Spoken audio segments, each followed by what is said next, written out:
Kia ora tātou katoa. Welcome to the New Zealand Parliament. We have one of the longest running parliaments in the world. We were the first to give women the vote, and we've got universal suffrage, which means that everyone 18 and over in New Zealand gets to vote. We pride ourselves on being open and transparent. We like people watching what we do, and that's why you are very welcome.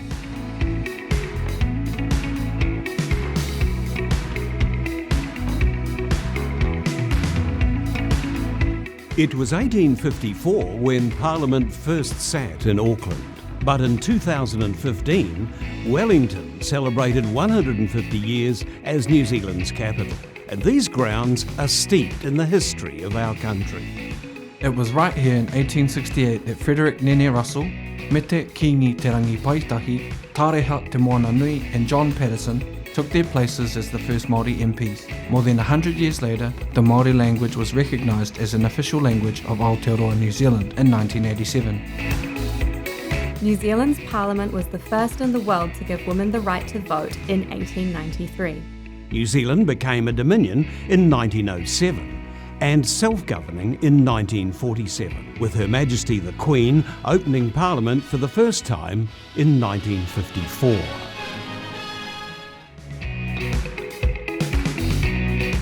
At the heart of Parliament is the House of Representatives. It's the seat of Aotearoa New Zealand's democracy, and the 120 or so members of Parliament are elected to the House usually every 3 years in a general election. Under our mixed member proportional or MMP voting system, voters cast 2 votes, one for who they want as their local member of Parliament and the second for the political party they want to lead the government. The party vote determines the proportion of seats each party has in Parliament, and usually the biggest party makes agreements with smaller parties to form a government supported by the majority of MPs. The Prime Minister sits here and appoints MPs from the government parties as ministers. They're given responsibility for areas such as health, police, education and transport. The government's role is to run the country and implement its policies by proposing laws and deciding how taxpayers' money is to be spent. The opposition's role is to hold the government to account. It does this by asking questions of ministers and debating major issues and legislation in the House and in select committees. Overseeing the day-to-day business and good order of the House is the responsibility of the Speaker, who is the House's chairperson. Party whips make sure their party's MPs are in the House to speak or vote as needed. To find out what's going on in the House, watch Parliament TV and check out www.parliament.nz.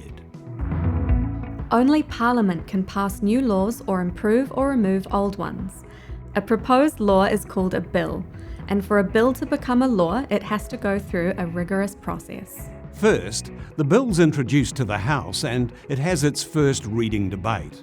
If the majority of MPs vote for the bill, it will be sent to a cross-party select committee for closer scrutiny. The public now has a chance to have its say on the bill. The bill's then reported back to the House with any recommended changes, and a second reading debate is held. If the bill passes its second reading, MPs debate the detail of the bill in the Committee of the Whole House. This is the last chance to change the bill.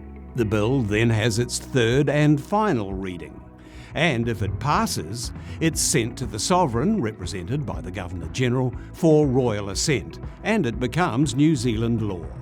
On behalf of the Sovereign, the Governor-General also opens and dissolves Parliament at election time and gives warrants to the Prime Minister and ministers.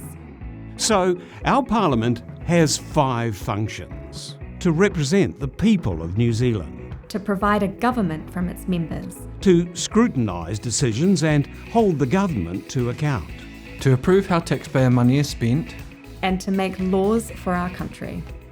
This chamber is the centre of Parliament buildings. It's where debate happens. It's where the laws are made. We're pretty unusual in New Zealand in that we don't have a Senate or a House of Lords. We've got just one chamber. So what happens in here very much affects New Zealanders in all aspects of their daily lives. I hope you enjoy the chamber, and I really hope you enjoy the rest of the tour.